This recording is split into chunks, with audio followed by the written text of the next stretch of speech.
aircraft is strafing or bombing came right down through this field here. 60 years is a lifetime ago for most of us.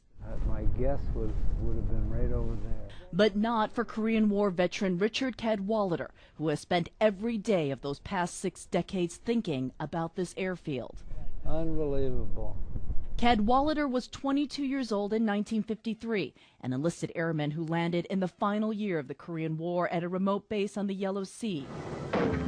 A bloody war with heavy American casualties. Now 82, Cadwallader to this day can't talk about what he saw, except the story of this 10-year-old girl. We found that she was burned very badly, from her waist all the way up to the neck and right to the bottom chin. In fact, even her earlobes appeared to be burned off.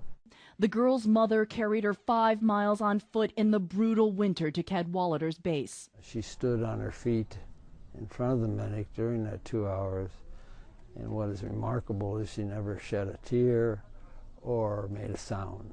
Cadwallader, just an airman second class, begged the highest-ranking officer he could find to airlift her to a burn unit before she died of her infections. That saved her life. You didn't even know her name.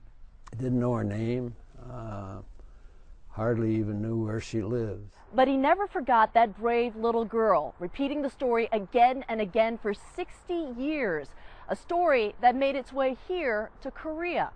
Earlier this year, the government put out this flyer nationwide, hoping to find that little girl. They found her. Before national Korean media, the now elderly woman met the American veteran once again. Her name is Kim Yeon-sun, now aged 72. She married and raised 3 children. She bears the scars of her childhood wounds, and since that day she was hurt, carried the memory of the American who saved her. And why do you call him your American father? He's the hero who saved me, she says. He healed me. Wouldn't you call him that too? Arms linked with Cadwallader and his wife, they remember the war that never truly ended, a divided nation still in conflict today. But for this veteran, being here closed some old wounds we can't see. The time spent over here was worth it. The Korean War is often called the Forgotten War, but it's good to know that even in war, some things are worth remembering. Kyung-la, CNN, Hwasong, South Korea.